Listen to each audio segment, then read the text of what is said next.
Philippines, despite having all-time high prices, we're still yielding at 6.13%.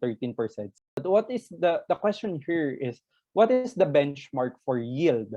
No, where how do you know if it's a good yield or it's a bad yield? So this is the gross yield as of January 2021. Now, China would have 2.10% yield, Hong Kong at 2.35, Indonesia at 7.09. Philippines, despite having all-time high prices, we're still yielding at 6.13%. Okay. So in the Philippines, we're yielding at 6.13%. So it means now that we're yielding 6.13 in the Philippines, it means that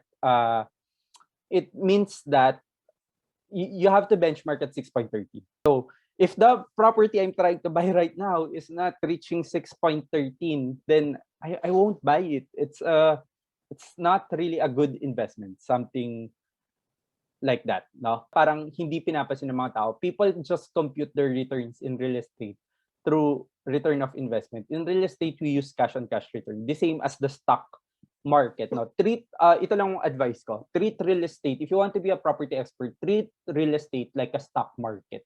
So total operating expense divided by annual rental income. Because if your operating ratio is more than 60%, might as well not keep the property.